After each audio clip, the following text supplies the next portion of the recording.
Vamos a pasar al turno de preguntas. Vamos a intentar realizar respuestas breves, pues vamos con 10 minutillos de retraso, a ver si podemos acabar el coloquio a las 11:30. La primera va para ti, Benito, desde vuestro punto de vista de proveedores, y una vez que Fernando ha analizado cómo está la situación del sector con datos objetivos durante el primer semestre, ahora, una vez llegado el otoño, ¿cuáles son las sensaciones que tenéis los proveedores? ¿Cómo estáis a día de hoy? Bueno, buenos días a todos. Carlos, en primer lugar, pues deciros que es un placer estar aquí con todos vosotros después de estos 18 meses que hemos pasado tan extraños y novedosos para todos. Me vas a permitir que antes de responderte haga solamente tres comentarios. Uno sobre el protagonista, que es Ancera hoy. Creo que en los momentos que vivimos es fundamental que el papel de las asociaciones, de las patronales, sobre todo las asociaciones sectoriales, estén muy cerca del día a día, viviendo muy cerca la realidad para poder actuar de una forma rápida e inmediata a los que son las necesidades de ese ecosistema, y para ello la mejor forma de que sea así es que los protagonistas de ese sector participen, lideren y vivan ese día a día. Creo que eso lo estáis haciendo muy bien en Ancera. José Luis, te felicito como presidente y a tu junta directiva, porque pienso que la asociación está más viva que nunca en esa realidad, en estar participativa en su asociación y en, lógicamente, aportar valor a las dificultades y a los problemas del sector. En segundo lugar, un pequeño comentario sobre el observatorio. Yo creo que estáis viendo la bondad de la herramienta. Nosotros en la Comisión de Recambios intentamos continuamente poder, como en un sector tan maduro como el nuestro, aportar ideas nuevas, aportar frescura, aportar valor, aportar información que ayude al sector en su conjunto a la toma de decisiones. Y esta herramienta, que si no fuera, como bien ha comentado Fernando, por la colaboración conjunta de Sernauto y de Ancera, hubiera sido imposible llevarla adelante. Pero tiene esa bondad. No es tanto importante si acertamos 2 puntos más o 2 puntos menos, o 1 punto más o 1 punto menos, cada una de las herramientas que medimos, sino realmente conseguir, que no lo habíamos tenido nunca, un parámetro de medición que nos permitiera a todos analizar esas tendencias y cada uno de nosotros en nuestras realidades podernos comparar de cómo está nuestra situación con respecto a los demás. Con lo cual, ahí también mi agradecimiento por toda la colaboración de todos los que participamos, Ancera y Sernauto como asociaciones, pero las empresas que son los importantes, las empresas que conforman Ancera y las que conforman Sernauto, porque sin su participación continua y aportación de datos, que sabemos que muchas veces es laborioso, sería imposible obtener esa información. Y como no, el agradecimiento también a IPA, porque muchas veces los trabajos de consultoría no son solo business, son también aportaciones al sector. Me consta que este es un trabajo muy farragoso y que la aportación en este caso de IPA y de Fernando en particular pues ha sido muy necesaria para que esto funcionara. Y el tercer comentario, antes de responderte y entrar en lo nuestro, que intento ser lo más breve posible, es sobre los fondos de recuperación, que me parece el tema, porque los sectores, además de tener que vivir una transición tecnológica y un reto de subsistencia, están viviendo este efecto post-pandemia, donde evidentemente, como bien se llaman, esos fondos de recuperación tienen que cumplir con esa función que verdaderamente el título le da. Y voy a hacer una comparación un poco simpática, pero que creo que todos vais a estar, la vais a convenir conmigo, porque la vais a entender muy clara desde un punto de vista empresarial y de empresas. Lo que estamos viendo ahora es muy bonito y yo lo califico como el cuento. Nos están relatando un cuento. Y el cuento es muy bonito, pero las empresas lo que necesitan son cuentas. Eso es lo que necesitan.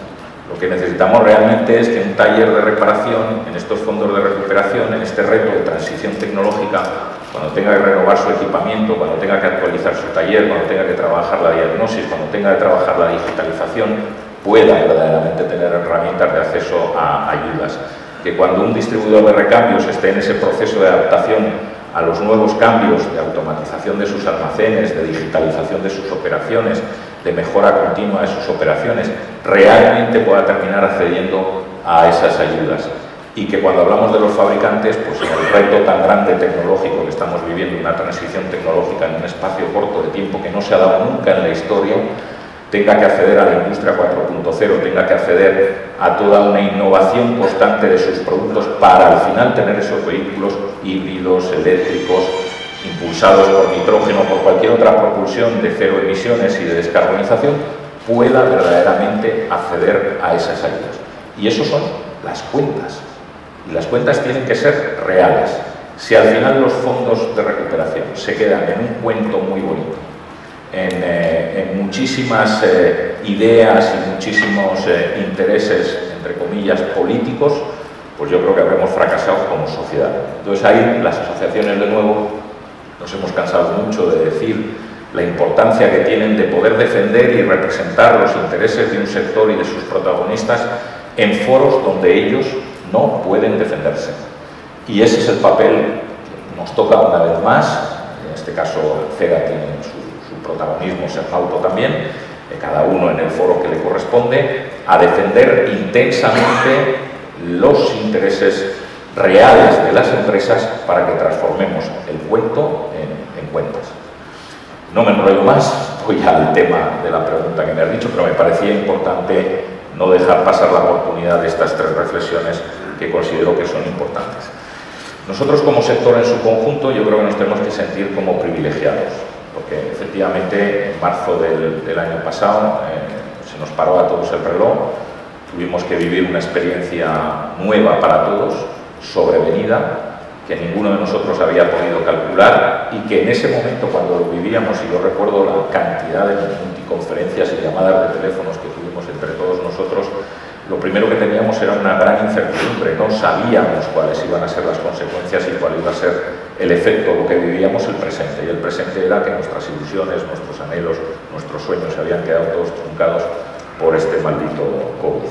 Después vimos que el 2020, a nosotros en nuestro sector nos fue dando alegrías, se fue poco a poco de una manera rápida recuperando la actividad, más allá del trabajo esencial que se hizo, que fue magnífico, y evidentemente vimos que los efectos que nos íbamos diciendo de una forma teórica, que como entendedores del sector creíamos que iba a suceder, ese desplazamiento seguro, esa utilización del vehículo masiva para tener una burbuja de seguridad, esas vacaciones de proximidad, esa utilización masiva del parque circulante se iba a transformar en una realidad.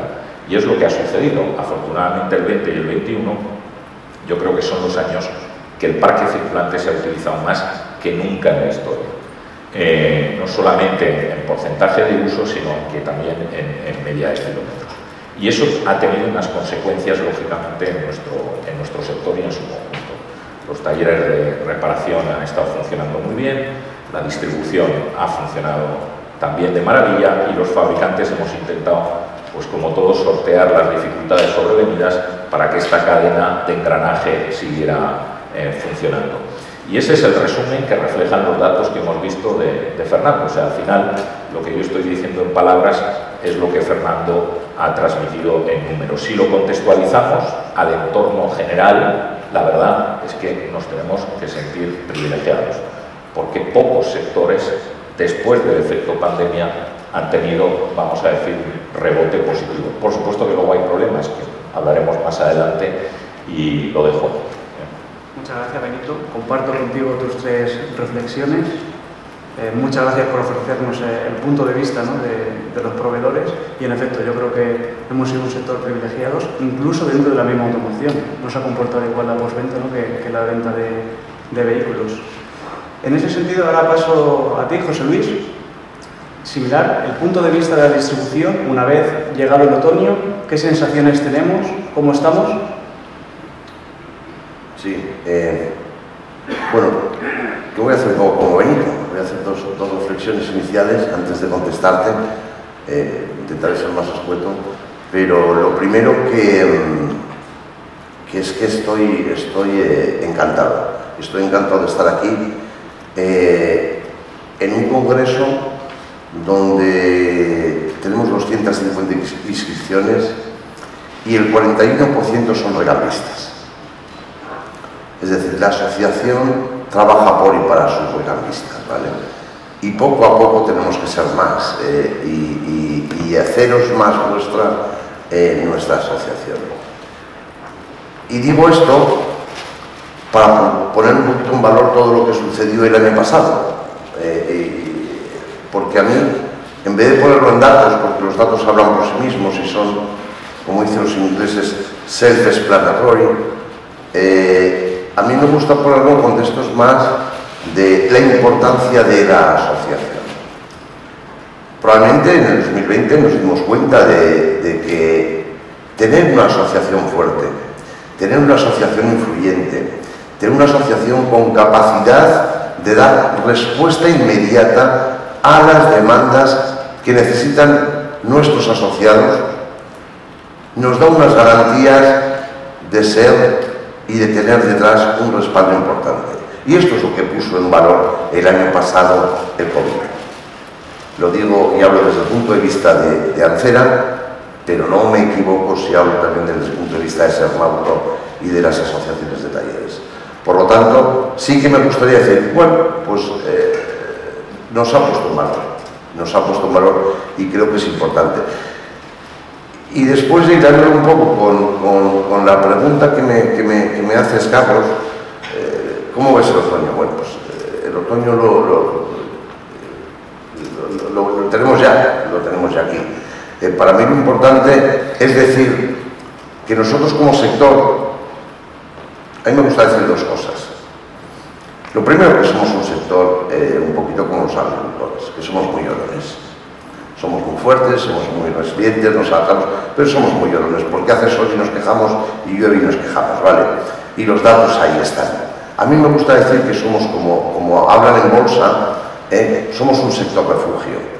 Es decir, cuando todas las cosas van mal en bolsa, buscas aquellos valores seguros, estables, que sepas que ante las inclemencias del tiempo no van ni a subir mucho ni a bajar mucho. Y entonces me gusta decir que somos un sector refugio porque nosotros como sector, y hablo de la distribución, tampoco reaccionamos mucho, se mueven nuestras ventas al alza o a la baja en función de que este año se vendan más o menos vehículos. Eso para nosotros tiene más consecuencias en el medio plazo. Nosotros al final cuidamos de un parque de vehículos de 26 millones de vehículos, las ventas de VO han crecido, lo cual es positivo para nuestro sector. No nos interesa mantener un parque antiguo, no genera valor para la sociedad, pero lo que hace es que nuestro sector no se mueva ni arriba ni muy abajo. Por lo tanto, cuando ocurrió el 2020, no nos caímos mucho, Carlos, como sector. Si pensamos que declaramos que nos caímos un 11 y pico y estuvimos cerrados un mes y pico, pues haced 1 entre 12, que es lo que da. Y dejadme que hacerle un reto a lo que nos dice Fernando por el otoño. Fernando es de los que el año pasado nos decía, y con datos, cosas, no de estómago, no de esa puerta de estómago que hablo. Nos decía que la recuperación y que los niveles del 2019 los íbamos a ver probablemente en el segundo semestre del 2022. Hoy ya nos ha adelantado esos datos. Nos ha dicho que para principios de año. Yo quiero hacerle un reto y decir que nosotros en el 2021 esperamos recuperar y estar en niveles del 2019 y terminar en positivo. Pero lo digo, bueno, por esa sensación que también nosotros tenemos de la actividad, ¿no? Que muchas veces nos adelantamos. Sí que es cierto que el verano, agosto del año pasado fue magnífico, este año no ha estado mal, tampoco ha sido, pero bueno, yo también he hablado con algún fabricante y algunos han tenido récords históricos de pedidos en agosto. Hombre, luego hablaremos un poco por qué, porque vienen por los problemas que hay de nuevo derivados que hablaremos, pero septiembre nos está comportando mal y bueno, si esperamos que el fin de año, mientras, como digo yo en paréntesis, el COVID nos lo permita, yo veo mucha actividad, veo mucho movimiento de vehículo, hablo con los talleres también, los talleres de reparación están teniendo actividad. Por lo tanto, pues dejadme a mí de tener ese brote de optimismo y quitarme el paraguas de agricultor. Nos va bien, también hay que decirlo, nos va bien y hay que alegrarse. No tenemos ya ERTES, hemos visto, no hay desempleo. Bueno, vamos a empujar y a seguir empujando. que tenemos que seguir remando. Voy contigo, Fernando. Tengo un 2 por 1. El primero de ellos es, si nos puedes dar algún dato sobre cómo está el kilometraje y más o menos cuándo podremos llegar a cifras de 2019, si vamos a llegar, porque la tendencia creo que iba disminuyendo, solo que parece, o por lo menos la sensación que da aquí en Madrid, el tráfico posverano es una locura. A nivel yo ir a trabajar tardo el doble. Y la segunda es, tras pasar estos 18 meses de pandemia y de dificultades, ¿esto qué efectos ha producido en el taller? Contesto sobre la primera. Para poder contestar hay que ver de dónde veníamos. Nosotros veníamos hasta el año 2019 de un kilometraje que había bajado y que seguía bajando muy poquito, pero todos los años perdíamos un poquito de kilometraje por coche. No mucho, pero un poquito. Pero ese menos 0,5, un 1, un 1,5, hacía que teníamos un uso del coche, es largo de explicar, no me voy a extender, los conceptos de movilidad, las grandes ciudades, todo esto. Esa es la tendencia. Llega la pandemia, se para el parque, tenéis una bajada de kilometraje muy fuerte. Arrancamos el año 2021, es verdad que en agosto del año pasado en el recuperaríamos y tuvimos un pico y a partir de ahí volvió a bajar, pero luego se mantuvo, y este año es verdad que recupera bastante bien. Empieza a recuperar bastante bien, llega verano y tenemos un uso intensivo del vehículo. Ahora volvemos a bajar un poquito por el efecto veraniego, pero claro, el que tengamos datos positivos enero, febrero, marzo, abril, mayo, junio, no significa que estemos en datos del año 2019. Está muy bien sobre el año 2020, pero todavía sin recuperar niveles del año 2019. ¿Qué quiere decir esto? Que sí que vamos a recuperar muchísimo kilometraje a lo largo del año 2021, faltaría más. Si no teníamos un gran problema, vivimos de que el coche se mueva, no de que haya coches, sino de que los coches que hay se muevan. Recuperaremos en el año 2021 bastante kilometraje, pero no vamos a llegar todavía a niveles del año 2019. ¿Cuál es lo más dramático de este comentario? Es que cuando iniciemos el año 2022 seguiremos recuperando kilometraje, pero es muy fácil, y todas las previsiones nos lo dan, que no recuperemos nunca jamás el kilometraje que teníamos en el año 2019. Nos quedaremos siempre, nos vamos a quedar un poquito por debajo del año 2019. Si volvemos a tendencias que teníamos en el año 19, 18 y 17, en el que perdíamos un poquito de kilometraje cada año, porque volvamos a una situación de total normalidad, movilidad, de todo lo que teníamos en el año 2019, lo que habríamos tenido es bajada muy poquito hasta el año 2020, batacazo en el año 2020, recuperación en el año 2021, 22 no llegamos al año 2019, pero a partir de ahí volvemos a la situación que teníamos en el año 2019, 18 y 17, que es pérdida poquito, pero es pérdida para los siguientes años. Por lo cual, sí, es una buena noticia la recuperación que hay en el uso del vehículo. El teletrabajo tiene unos impactos, los viajes comerciales tienen otro impacto. Vamos a ver cómo evoluciona la economía, que también puede tener otro impacto grande, cómo evoluciona el desempleo, que es una de las variables que más impacto tiene en el uso del vehículo, en la movilidad, y medir para final del año 2022 en qué niveles nos vamos a quedar en el año 2022. Pero ya digo que no recuperaríamos los niveles que teníamos en el año 2019. Es tendencia casi europea, ¿no? España no es un caso aparte. Sobre la otra pregunta, que es que nos ha dejado estos 18 meses, podríamos hablar de un montón de cosas. Que ha dejado, y además depende a quién y en qué escalón de la distribución está dejado o te ha quitado más cosas o menos. Uno, no es porque estén las asociaciones, pero de verdad, nunca jamás hemos visto tanta comunicación de valor por parte de las asociaciones al sector. Nunca jamás. Es verdad que nunca jamás el sector necesitó tanto paraguas. Nunca jamás tuvimos tantos talleres, tiendas, distribuidores perdidos, sin saber si podían abrir. Es que era de risas. Oye, ¿puedo abrir sí o no? Esa pregunta era, pues las asociaciones estuvieron ahí, volcaron una cantidad de información, de apoyo, de soporte continuado. Otra cosa que ha pasado en este año 2018 y es de reseñar, es la figura de las redes de talleres. Las redes de talleres, todas las veces se tiene un poco como, un logo y ya está en el taller. Durante la pandemia, todas las redes de talleres, da igual de lo que estemos hablando, especialistas de neumáticos, de carrocería, de recambio, abanderado por un distribuidor, abanderado por un da igual qué tipo de red, todas las redes empezaron a volcar una cantidad de información tremendamente valiosa a todos esos talleres que están integrados en red. ¿Qué quiere decir esto? Que sería para reseñar, por eso no quiero alargarme mucho, pero en 18 meses de pandemia lo que hemos visto es que el sector es capaz de actuar como sector. Somos muchos y muy pequeñitos. Eso es lo que nos determina en España. Sin embargo, en un momento tremendamente delicado, confuso, de pérdida de horizonte, el sector se comportó como sector y todos intentamos ayudar a asociaciones, redes de talleres, macrodistribuidores, el distribuidor, la tienda a sus clientes, y todos intentamos ayudar a nuestro entorno, competidores o clientes. Para mí eso es lo más reseñable de lo que ha dejado estos 18 meses de pandemia. Muchas gracias, Fernando. Vuelvo contigo, Benito, y como vamos un poco mal de tiempo, te voy a hacer otro dos por uno. En ese sentido, nos gustaría saber, desde el punto de vista de los proveedores, cuáles son los principales retos y preocupaciones que ahora han salido en el barómetro, pero que profundizarlas un poco más. Y luego también me gustaría poder entender cómo esta falta, ¿no?, que se habla mucho de semiconductores o microchips, nos podría afectar a la postventa de automoción. ¿Cuánto tiempo me das? Lo menos posible. Voy a intentar resumirlo, aunque es complejo. Hemos hablado en la primera parte del sector postventa. La pregunta que tú me haces va más dirigida a la industria. En este caso en particular a la situación de los proveedores y a lo que estamos viviendo. Si estuviéramos en una escuela de máster y tuviéramos que diseñar un escenario para los alumnos de worst case de una industria, yo creo que diseñaríamos lo que está sucediendo, ni más ni menos. O sea, ¿cuál puede ser el peor escenario que pueden tener que afrontar una industria concreta? En este caso la industria de componentes y la industria auxiliar. Pues es lo que está pasando.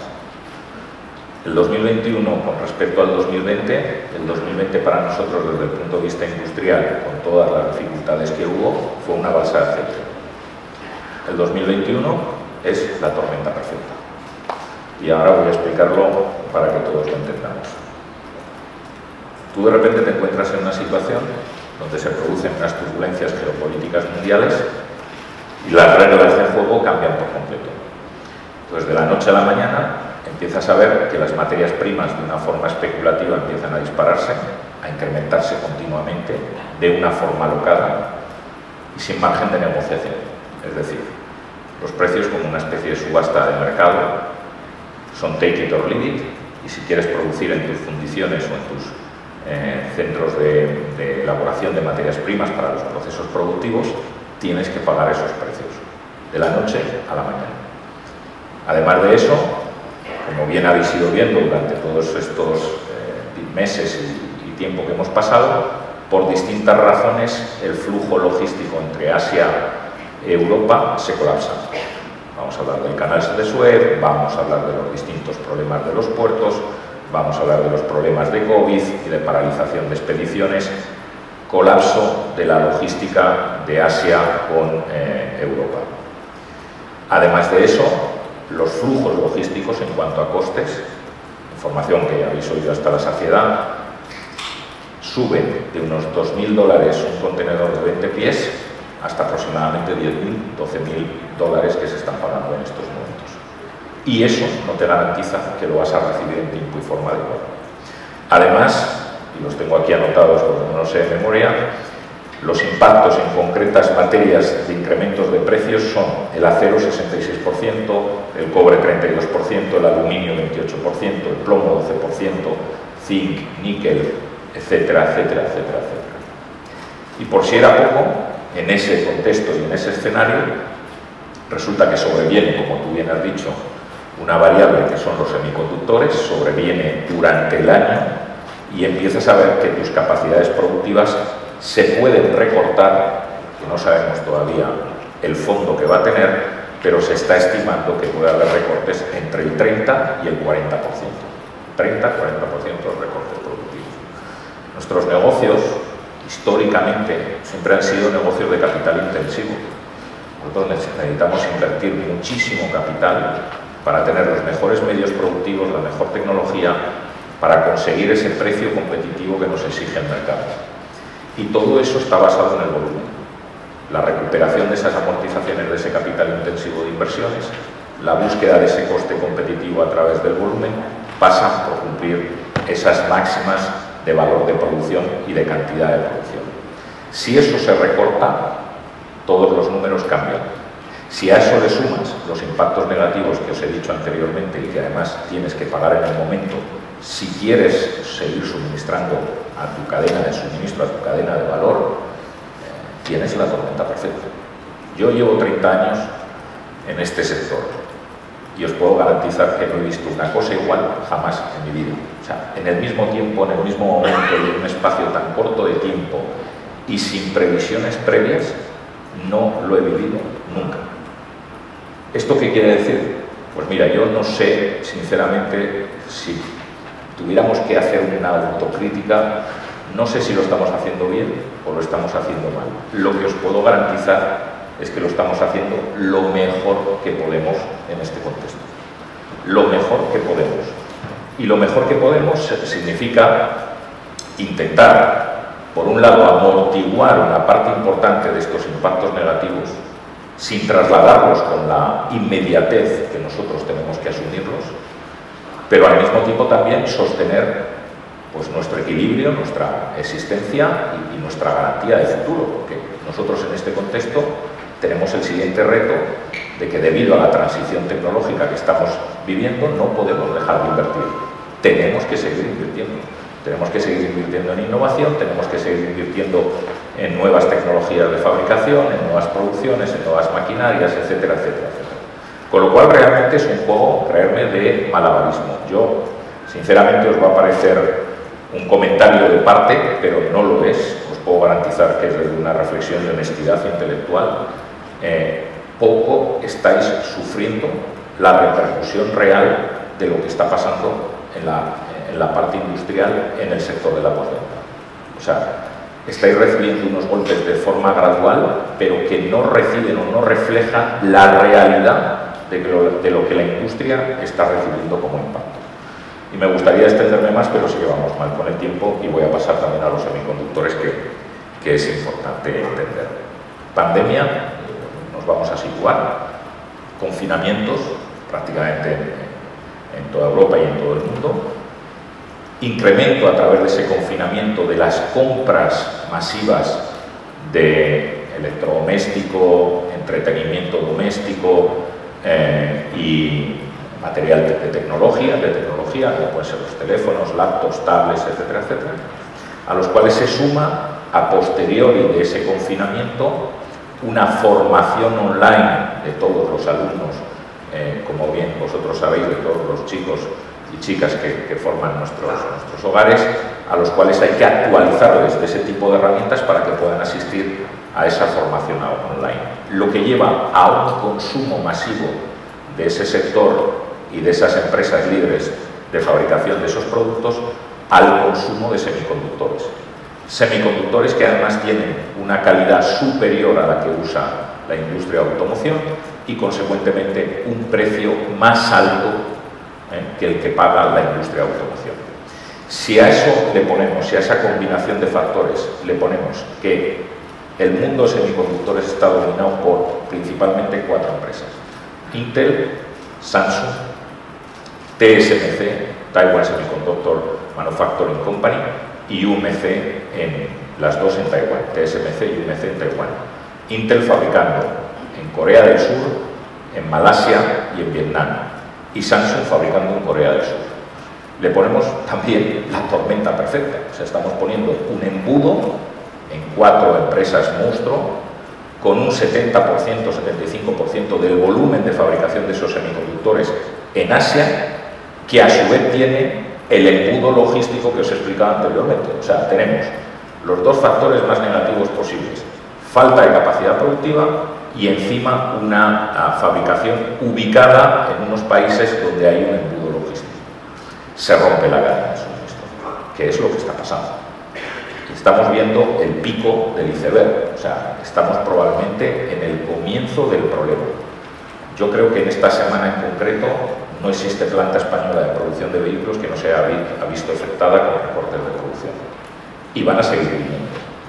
Vamos a empezar a convivir como usuarios, como consumidores de vehículos, con plazos de entrega de 6 meses, de 9 meses, de 1 año, de coches de alta gama en el cual vas a decir: oye, que yo quiero mi coche con techo solar. No, techo solar lo hemos retirado del programa, por poner un ejemplo. ¿no? Que quiero mi coche con este extra tecnológico, no existe. Que quiero este color, no, si quieres el coche ya te tienes que llevar este que hay aquí, que no es el color que tú quieres, que no es la tapicería que quieres. Y de nuevo ahí nosotros tenemos que pagar una parte de ese impacto negativo que se está viviendo. Para que veáis la importancia mundial de la dimensión del problema, aquí hay países que están reaccionando de una manera y otros que están reaccionando de otra. Evidentemente se trata de salvaguardar la industria nacional y no todos actúan con la misma capacidad, ni todos tienen la misma velocidad de decisión y capacidad financiera.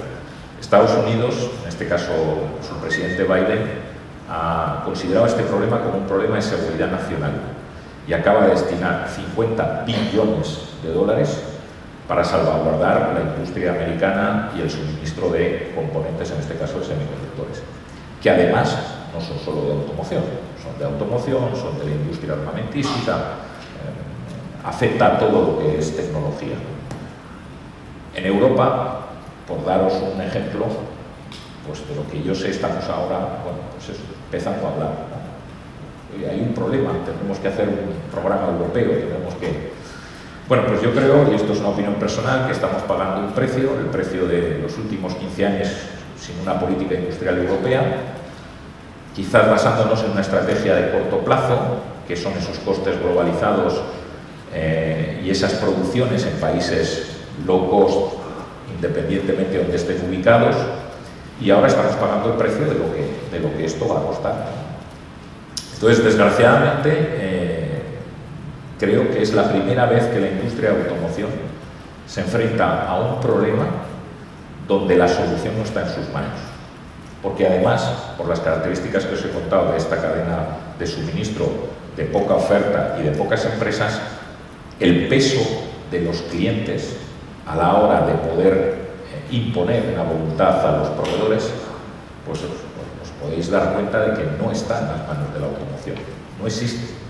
El peso sobre los proveedores está en Apple, en Samsung, en otro tipo de empresas con una dimensión muchísimo más grande. Entonces es la primera vez que la industria de automoción se enfrenta a este tipo de problema de esa magnitud y desde un punto de debilidad.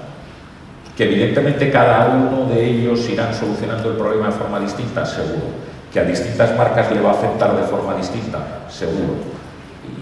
Y vamos a vivir todavía un año y pico, no se tiene tampoco claro, no hablamos de un problema más de semanas, hablamos de un problema que se va a continuar en el tiempo, que va a impactar, lógicamente, no solamente en las empresas, sino también en el colectivo de los trabajadores que las conforman, y que, para que veáis un poco la dimensión, a nivel sectorial, nosotros estamos muy preocupados y estamos planteando pues, que tenemos que recuperar medidas de amortiguación social parecidas a las que tuvimos durante la pandemia, porque desde el sector estamos considerando este problema como un problema equivalente al problema del COVID, en dimensión y en impacto. Yo soy una persona positiva, me conocí desde hace mucho tiempo y no suelo dar discursos que sean pesimistas, pero es que en estos momentos la realidad que vivimos es esta. Hay otro dato importante, porque ante un problema así, lo natural es decir, oye, pues, que hagan más fábricas, ¿no?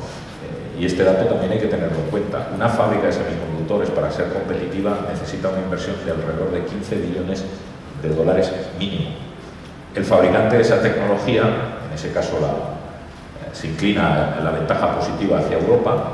El que mayor dominio tiene es un holandés, una empresa holandesa de maquinaria de última tecnología. Para que os hagáis una idea, una línea de fabricación de semiconductores puede equivaler prácticamente a una maquinaria de tren con 2 o 3 vagones detrás. O sea, estamos hablando de un proceso monstruoso. Y son procesos, los proyectos de construcción de una fábrica de semiconductores, que se tienen que planificar con años de antelación. De ahí que el problema no sea tan sencillo como aumentar la capacidad de una forma rápida.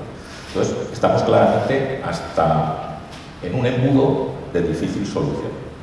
Yo sé que el tema apasiona, que nos gustaría extendernos mucho más, desgraciadamente no tenemos tiempo y creo que con esta pincelada global os dejo una idea de cómo estamos viviendo la situación de los proveedores, y acabo con esto, Carlos, y os tengo que pedir, en este caso como Sernauto, paciencia, entendimiento a la problemática que estamos viviendo, comprensión, y que sepáis y estéis seguros que nosotros vamos a seguir intentando en ese doble rol que tenemos. Sabéis que nuestras empresas se conforman de una parte de división primer equipo y otra de postventa. Me consta que todos mis compañeros están trabajando internamente en sus compañías para intentar minimizar los impactos, en este caso en la cadena de la postventa y en el mercado de la postventa, intentar que no los sufráis de la misma forma que los suframos nosotros y a su vez solventar los problemas de capacidad productiva o de volúmenes que puedan producirse a raíz de estos paros que vamos a tener que ir viviendo en cada una de nuestras plantas. Muchas gracias, Benito. Como vamos muy mal de tiempo, vamos a resumir mucho. Hay muchas preguntas, pero como tenéis el correo electrónico de Ancera y mi número de teléfono, nos las podéis hacer y trataremos de responderla posteriormente al Congreso si nos parece bien. Voy contigo, José Luis. Igual, como sé que tienes una capacidad de síntesis muy buena, en un minuto, no más, por favor, dinos o expláyanos un poquito sobre estos retos y preocupaciones de la distribución y dime qué esperáis de 2022. Lo primero, gracias Benito, porque yo creo que lo has comentado perfecto, porque y además con todos cada uno de los efectos, que es lo que estamos viendo ahora, porque es la preocupación de la distribución. El estudio del observatorio nos lo ha dicho. ¿Qué tres grandes preocupaciones tenemos en el corto plazo? Primera, hemos hablado de materias primas y de suministro. Segundo, lógicamente, aunque desde la asociación no se pueden hablar de los precios del mercado, eso pues tampoco una escalada de precios absoluta. Y, lógicamente, un tema de rentabilidades y márgenes para nuestras empresas. Todo va ligado a eso. Los problemas de suministro, ya nos has dicho cómo está la situación. Por lo tanto, nosotros como distribuidores tenemos que hablar muy claramente con nuestros proveedores, con los fabricantes, para poder adelantar esos forecasts, para poder prever esas demandas. Tenemos que tener una diversidad, a lo mejor probablemente, de proveedores para podernos abastecer de diferentes fuentes y tenemos que hacer ante todo un plan estratégico en nuestras empresas para poder solventar o minimizar este riesgo, que lo vamos a tener. Lo vamos a tener. Todos sabemos al final, los fabricantes también del sector independiente, también muchos de ellos están muy dirigidos sus producciones por las fabricaciones del primer equipo. Sabemos dónde están yendo un poco, cerrando fábricas, pues les va a terminar afectando a ellos también y consecuentemente a nosotros. Por lo tanto, y resumo, para mí eso es ahora lo principal. En un problema de falta de suministro, cuidemos nuestros márgenes. Cuidemos nuestros márgenes, pues será como cuidemos a nuestro sector. Y lo dejo aquí. Fernando, acabo contigo. Última pregunta. ¿Cómo ven los talleres el año que viene, el 2022? Un minuto también.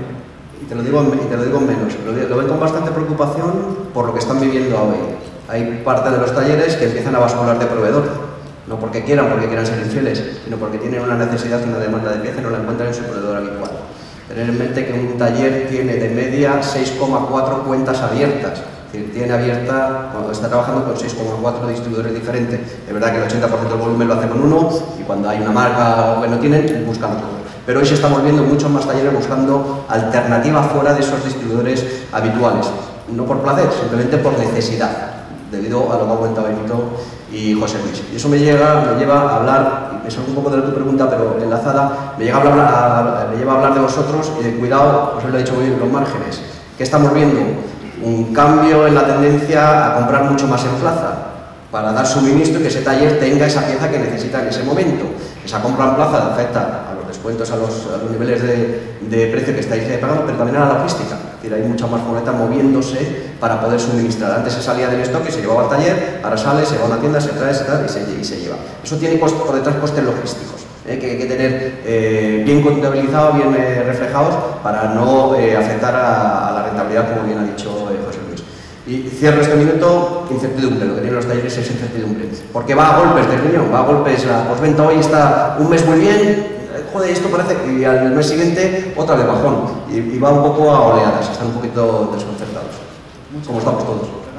Muchas gracias, José Luis, muchas gracias, Benito. Podríamos estar aquí hablando horas y horas. Fantástica iniciativa, creo que es el observatorio y el barómetro de la postventa. Creo que debemos mantenerlo en el tiempo, que debemos trabajar en ello, incluso mejorarlo, pero que es una herramienta que creo que ha venido para quedarse, que debemos cuidar. Por tanto, gracias de nuevo por la iniciativa y gracias a los tres por estar ahí con nosotros. Gracias.